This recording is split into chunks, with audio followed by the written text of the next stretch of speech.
ओम शांति। 1 सितंबर 2023 बाबा के महावाक्य।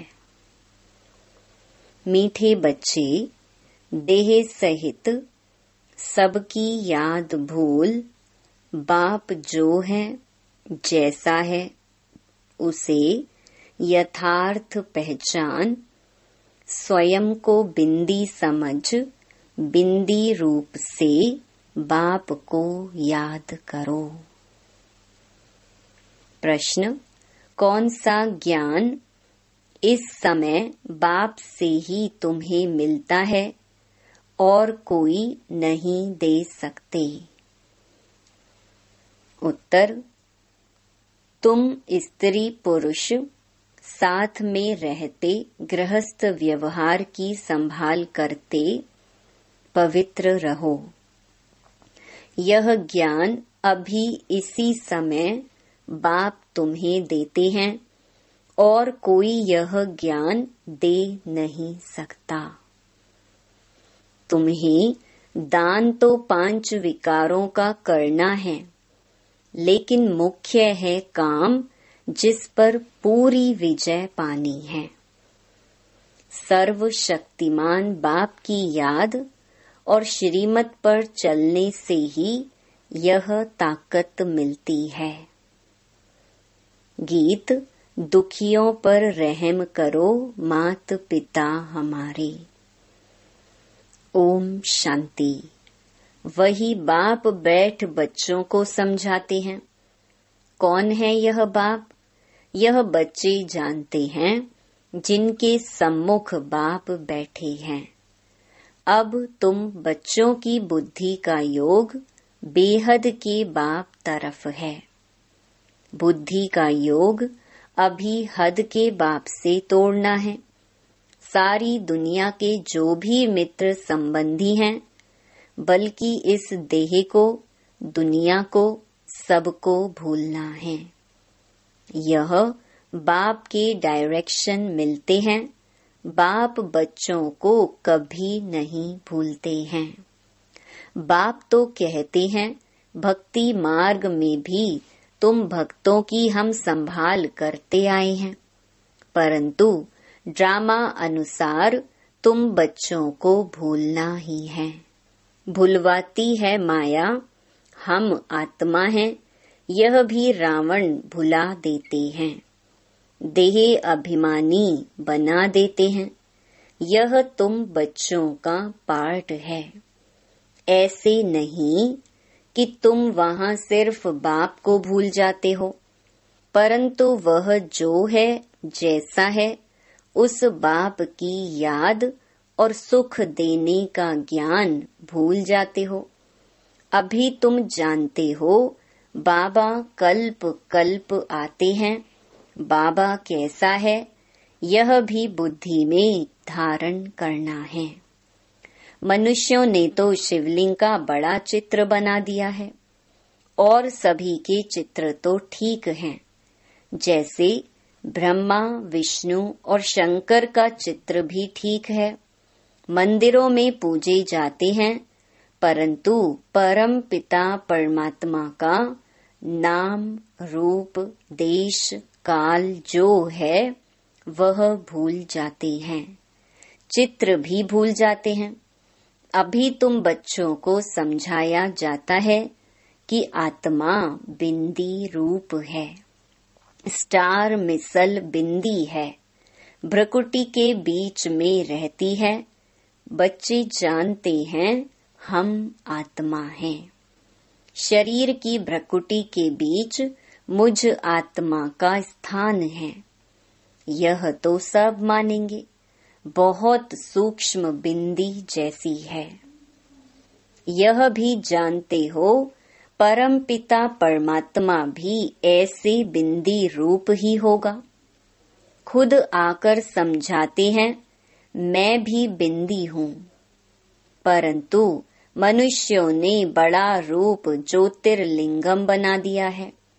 जैसे बुद्ध का भी बड़ा लंबा चौड़ा रूप बनाते हैं, पांडवों के शरीर भी भक्ति मार्ग में बहुत लंबे बनाते हैं। भक्ति मार्ग में लंबे चित्र होते हैं, ज्ञान मार्ग में छोटी चीज होती है। परमात्मा कहते हैं मैं बिंदी हूँ। कहाँ कहाँ बहुत बड़ा लिंग भी रखते हैं, नहीं तो बिंदी की पूजा कैसे हो सके। पूजा तो जरूर बड़ी चीज की होगी ना। तुमको अभी बिंदी रूप समझाया है, इन बातों को मनुष्य तो समझ ना सके। तुम बच्चों को भी पहले यह समझ नहीं थी, अभी जब परिपक्व अवस्था हुई है तो समझते हो। यह तो यथार्थ बात है। अगर शुरू से लेकर बाबा भी समझाते तो हम समझ नहीं सकते, क्योंकि बिंदी कोई चीज तो है नहीं, हम मानते नहीं। परंपरा से शिवलिंग कहा जाता, यह फिर क्या है। तो बाप समझाते हैं कि वह भी रॉन्ग है। मैं जो तुम्हारा बाप हूँ, मैं बिंदी हूँ। तुम्हारा भी बिंदी रूप है, परंतु पूजा आदि के लिए बड़ा शिवलिंग बनाते हैं। आत्माओं का रूप भी सालिग्राम बनाते हैं, परंतु ऐसे है नहीं। आत्मा इतनी बड़ी हो नहीं सकती। आत्मा देखने में भी बड़ा मुश्किल आती है। यह समझने की बड़ी गुहिया बातें हैं। आत्मा भी बिंदी रूप है। इस छोटी सी आत्मा में 84 जन्मों का पार्ट है। एक सेकंड न मिले दूसरे से। 84 जन्मों का पार्ट सारा एक छोटी सी आत्मा में नूंधा हुआ है। यह बड़ी कुदरत की बात है। सारा पार्ट बिंदी में रहता है। उस नाटक में भी पार्ट बजाने वालों की बुद्धि में सारा पार्ट रहता है ना। वह है छोटा पार्ट। यह 84 जन्मों का पार्ट भी अच्छी रीति समझना है, और फिर समझाने की भी बड़ी युक्ति चाहिए। इतनी छोटी बिंदी है, कितनी छोटी है, कितनी शक्तिवान है। उनको परम पिता परमात्मा कहा जाता है। तुम आत्माएं उनसे योग लगाने से मास्टर सर्वशक्तिमान बनते हो। माया पर जीत पाकर अटल अखंड सुख शांतिमय राज्य करते हो। कितनी समझने की बातें हैं। यह है पढ़ाई, है भी बहुत सहज। यह बाप ही समझा सकते हैं, कोई मनुष्य नहीं समझा सकते हैं। बरोबर इतनी छोटी चीज, परंतु नाम कितना बड़ा रखते हैं, ज्ञान का सागर। तुम कहते हो मनुष्य सृष्टि का बीज रूप चैतन्य है, सत्य है, अविनाशी है। कहते आते हैं, परंतु किसकी बुद्धि में नहीं आता है वह क्या वस्तु है। गुण तो बहुत अथाह गाते हैं। अभी तुम बच्चे बाप के सम्मुख बैठे हो, जान गए हो। आत्माएं तो सम्मुख ही हैं। सब आत्माएं ब्रदर्स ही हैं। कितनी छोटी छोटी बिंदी हैं, विचार करो। मूल वतन का हम जो चित्र बनाते हैं, उसमें बिंदु रूप ही दिखाते हैं। जैसे स्टार्स आकाश तत्व में ऊपर खड़े हैं, वैसे ही महतत्व में भी हम ऐसे स्टार मुहाफिक अपने अपने सेक्शन में खड़े होंगे। झाड़ छोटे छोटे स्टार्स का बना हुआ है। वहां से फिर आत्मा आती है, शरीर धारण करती है, पार्ट बजाने लिए। कैसे नंबरवार आत्माएं आती हैं, यह सारी बुद्धि चलनी चाहिए। हर एक धर्म का सेक्शन अलग होगा। बाप दृष्टांत दे समझाते हैं, बैनियन ट्री का भी मिसाल समझाते हैं। हिंदी बहुत जगह चलती है तो बच्चों को हिंदी भाषा में समझाना पड़ेगा। परमपिता परमात्मा भी हिंदी भाषा में ही समझाते हैं। आजकल जहाँ तहाँ इसका प्रचार करते रहते हैं। एक भाषा होना तो मुश्किल है। कई समझते हैं परमपिता परमात्मा तो सब भाषाएं जानते होंगे, परंतु ऐसे तो हो न सके। अथाह अनेकानेक भाषाएं हैं, वह तो सीखनी पड़ती हैं। परमपिता परमात्मा को तो कुछ सीखना नहीं है। उन्होंने कल्प पहले जिस भाषा में समझाया है उसमें ही समझाते हैं। बाकी भाषाएं तो हर एक को पढ़नी होती हैं। बाप को पढ़नी होती है क्या?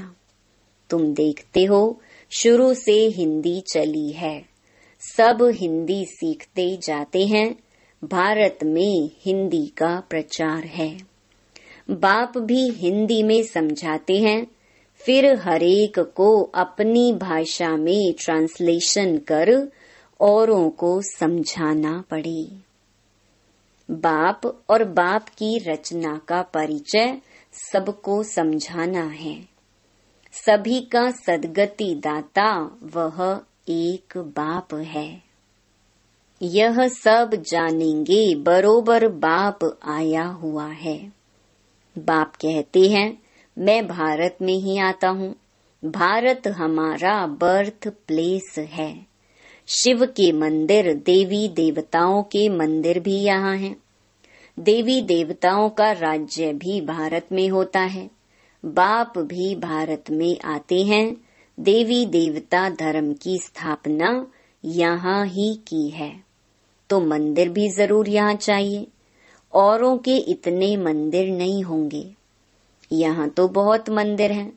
घर घर में लक्ष्मी नारायण के चित्र, राधे कृष्ण के चित्र, राम सीता के चित्र रखते हैं, क्योंकि भारत में होकर गए हैं। परंतु उन्होंने कैसे राज्य लिया वह भूल गए हैं। चैतन्य में राज्य करके गए हैं। लक्ष्मी नारायण वैकुंठ के महाराजा महारानी हैं। उन्हों को राज्य किए कितना समय हुआ यह भी जानते हैं। मुख से कहते भी हैं क्राइस्ट से 3000 वर्ष पहले देवी देवताओं का राज्य था, तो क्राइस्ट को 2000 वर्ष हुए ना। तो जो ऐसे कहते हैं उन्हें उसी बात पर समझाना चाहिए। कहते हैं क्राइस्ट से 3000 वर्ष पहले देवी देवताओं का राज्य था, अर्थात स्वर्ग था। ऐसे नहीं कि क्राइस्ट भी उस स्वर्ग में था।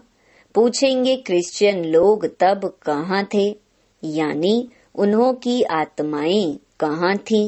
इस्लामी, बौद्धि, क्रिश्चियन आदि की आत्माएं सब कहाँ थी, यह समझाना तो बड़ा सहज है। वह सब निर्वाण धाम व निराकारी दुनिया में थी। निराकारी दुनिया भी है। दुनिया में जरूर बहुत रहने वाले होते हैं। सभी आत्माओं का निवास स्थान महतत्व रूपी निराकारी दुनिया में है। तुम बच्चों की बुद्धि में अभी यह है कि इस समय सब देवी देवताओं की आत्माएं हाजिर हैं। तब बाप आए हैं, फिर से देवी देवता धर्म की स्थापना करते हैं। समझो कोई धर्म आता है, पहले तो बहुत छोटा होता है। छोटी छोटी शाखाएं निकल जब पूरी होती हैं तब यह तुम्हारा फाउंडेशन भी पूरा होता है। बीज और झाड़ का राज समझाना तो बहुत सहज है। मनुष्य सृष्टि का झाड़ बहुत धर्मों का है। समझते भी हैं फलाना धर्म था तो फलाना धर्म नहीं था। अभी छोटे छोटे धर्म निकलते हैं, आगे तो नहीं थे ना। छोटी छोटी शाखाएं तो अभी निकली हैं। यह तुम बच्चे जानते हो और कोई नहीं जानते। आत्मा और परमात्मा का बिंदी रूप नहीं जानते हैं। अभी बाबा ने तुम बच्चों को आकर समझाया है। तुम कहते हो बाबा हम आपके बच्चे हैं। कल्प पहले भी आपसे मिले थे, आपके बच्चे बने थे। बच्चे बनते हैं बाप का वर्षा लेने। बाप कहते हैं तुम हमारे हो, गोया एडॉप्ट किया, मुख वंशावली बने। तुम सब एडॉप्टेड हो। बाबा भी ब्रह्मा मुख से कहते हैं तुम आत्माएं हमारी हो। तुम आत्माएं भी कहती हो बाबा आपने जो ब्रह्मा तन में आकर अपना परिचय दिया है, हम आपके हैं। बाबा कहने से ही वर्षे की खुशबू आनी चाहिए। बच्चे ही कह सकते। यह है प्रवृत्ति मार्ग। सन्यासियों के शिष्य बनते हैं, वह बाप बच्चे नहीं बनते। वर्षा बाप से जायदाद का मिलता है, वह तो कहेंगे हमने गुरु किया है। गुरु से तो जायदाद का वर्षा नहीं मिलेगा। वह तो जायदाद को छोड़ जंगल में चले जाते हैं। वह जायदाद दे ना सके। वह है ही निवृत्ति मार्ग वाले। बाप तो जायदाद देते हैं, उनसे कुछ नहीं मिलता। जंगल में जाएंगे तो सन्यासी कहलाएंगे। तुम भी सन्यासी कहलाते हो। वह है हठ योगी सन्यासी, तुम राज योगी सन्यासी हो। सन्यासी अर्थात 5 विकारों का त्याग करने वाले। सो तो तुम त्याग करते हो और फिर पवित्र दुनिया में चले जाते हो। वह त्याग करते हैं परंतु पवित्र दुनिया में नहीं जाते, पतित दुनिया में ही रहते हैं। तो बाप समझाते हैं आत्मा कितनी छोटी है। इतनी छोटी वस्तु में कितनी ताकत है। अविनाशी भी है। वह बाप इस शरीर द्वारा समझाते हैं तुम्हारी आत्मा समझती है। बाप कहते हैं मैं आता ही तब हूँ जब कलयुग का अंत है। तमो प्रधान पतित हो जाते हैं। मुझे याद भी तब करेंगे जब संगम होगा, तब ही हम आएंगे। तब ही विनाश के चिन्ह भी देखने में आएंगे। सो तो बरोबर देखते हो। अभी तुमको समझ मिलती है, वह फिर औरों को देनी है। अभी कलयुग का अंत जरूर है। यादव कौरव पांडव भी हैं। महाभारत लड़ाई भी है। बरोबर उस समय राजयोग भी सीखते थे। पांडवों ने विजय पाई, यादव कौरव विनाश हुए। स्वर्ग में तो एक ही धर्म होता है, अनेक धर्म खलास हो जाते हैं। यह बाप बैठ समझाते हैं। बच्चे जानते हैं बाबा की इस राजयोग की शिक्षा से हम बरोबर 100 देवी देवता पद पाते हैं। तुम पुरुषार्थ करते हो, हम तो नर से नारायण ही बनेंगे। बाप का वारिस जरूर बनेंगे, तख्त नशीन बनेंगे। फिर जितना जो पुरुषार्थ करेंगे उतना पद पाएंगे। पुरुषार्थी छिपे नहीं रहते, वह बड़े मस्त होते हैं। पहले पहले प्रतिज्ञा करते हैं, बाप के जन्म बाद है रक्षा बंधन। बाप को जानते तो पहले प्रतिज्ञा करनी है। बाप कहते हैं काम महाशत्रु है। दान तो 5 ही विकारों का करना है, परंतु पहले पहले मुख्य काम है। इनसे बड़ा खबरदार रहना है। भले स्त्री भी साथ हो, गृहस्थ व्यवहार में रहते पवित्र रहना मेहनत का काम है। सर्वशक्तिमान बाप को याद करने और उनकी श्रीमत पर चलने से ताकत मिलती है। बाप का फरमान है, साथ में रहते, इकट्ठे रहते पवित्र रहना है। आगे तो स्त्री पुरुष इकट्ठे रहने से आग लगती थी। बाप कहते हैं, इकट्ठे रहो परंतु आग ना लगे। अच्छा, मीठे मीठे सिकिलधे बच्चों प्रति मात पिता बाप दादा का याद प्यार और गुड मॉर्निंग। रूहानी बाप की रूहानी बच्चों को नमस्ते। धारणा के लिए मुख्य सार। पहला, दिल से बाप को याद कर जायदाद की खुशी में रहना है। पूरा पावन जरूर बनना है। दूसरा, विचार करना है, आत्मा कितनी छोटी है और उसमें कितना अविनाशी पार्ट नूंधा हुआ है। बिंदु बन बिंदु बाप की याद में रहना है। वरदान, स्व इच्छा और दृढ़ संकल्प से एक देकर पदम लेने वाले चतुर सुजान भव। चतुर सुजान बच्चे मिट्टी से भरे हुए सूखे चावल देकर एक का पदम गुणा भाग्य बना लेते हैं। सिर्फ चावल देते और रिटर्न में सर्व शक्तियां, सर्व खजाने 36 प्रकार से भी ज्यादा वैरायटी ले लेते। परंतु कई बच्चे वह भी देने के समय सुदामा के मिसल कच्छ माना बगल में छिपाकर रखते हैं। बाप खींचकर ले सकते हैं, लेकिन खींचकर लिया तो उसका रिटर्न इतना नहीं मिलेगा। इसलिए स्व इच्छा और दृढ़ संकल्प से एक देकर पदम लेना यही चतुराई है। इस देने में ही कल्याण है। स्लोगन, साक्षी बन न्यारे होकर हर खेल को देखने वाले ही साक्षी दृष्टा हैं। ओम शांति।